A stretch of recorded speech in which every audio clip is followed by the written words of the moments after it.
ଗୋଟିଏ ହରିଣ ତମ ନା କଣ କୁହ କୁହ କୁହ ମୋ ନାଟି ହରିଣ ତମ ନାଟି କଣ କହ କୁହ କହ ମୋ ନାଟି ବାଇଗଣ। ଆଗ ହରିଣ ଭାଇ ମୋ ନାଟି ପରା ବାଇଗଣ। ଆଗ ହରିଣ ଭାଇ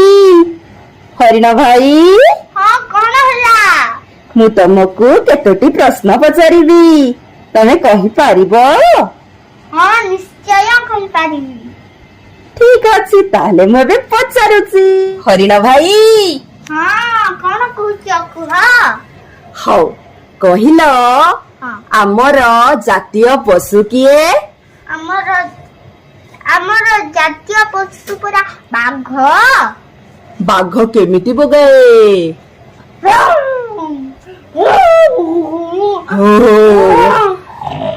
ବାପରେ ବାପରେ ହଉ ଥାଉ ହରିଣ ଭାଇ ମୁଁ ଡରିଗଲି। ଆଉ କହିଲ ଆମର ଜାତୀୟ ପକ୍ଷୀ କିଏ? ମୟୂର ପରା। ମୟୂର। କହିଲ ଆମର ଜାତୀୟ ଫଳ କଣ? ଆମ୍ବ ପରା ବହୁତ ମିଠା ଲାଗେ ୱାଓ। ବାପରେ ତାହେଲେ କହିଲ ଆମର ଜାତୀୟ ଖେଳ କଣ? ଜାତୀୟ ଖେଳ ପରା ହକି। ବାପରେ ହରିଣ ଭାଇ ବି ହକି ଖେଳ ଜାଣିଛନ୍ତି। ଅନ ଟିକେ ଆମକୁ। ଆଉ କହିଲ ଆମର ଜାତୀୟ ସଙ୍ଗୀତ କଣ? ଜନଗଣ ମନ ଅଧିନାୟକ ଜୟ ହେ ବାପରେ ହରିଣ ଭାଇ ସବୁ ଜାଣିଛନ୍ତି। ଥାଉ ହରିଣ ଭାଇ ତମେ ତ ପୁରା ସବୁ ଜାଣିଛ। ହଁ ତମେ ଜଙ୍ଗଲରେ ବୁଲିକି ତ ସବୁ ଜାଣିଗଲଣି। ଆମେ ଏଇ ଭିଡିଓ ଆମେ ସବୁ ବିଦ୍ୟାଳୟର ଭାଇ ଭଉଣୀ ମାନଙ୍କ ପାଖକୁ ପଠେଇଦବା ନା କଣ କହୁଛ? ସମସ୍ତେ ଦେଖିକି କଣ କହିବେ?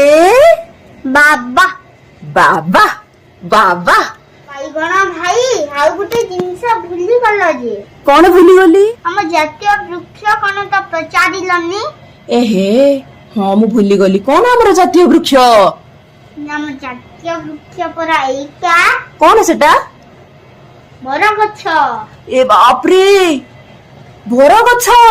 ମୁଁ ଜାଣିନଥିଲି ଆଜି ତମ ପାଖରୁ ଜାଣିଲି। ଧନ୍ୟବାଦ ହରିଣ ଭାଇ। ତମକୁ ମଧ୍ୟ ଧନ୍ୟବାଦ ବାଇଗଣ ଭାଇ।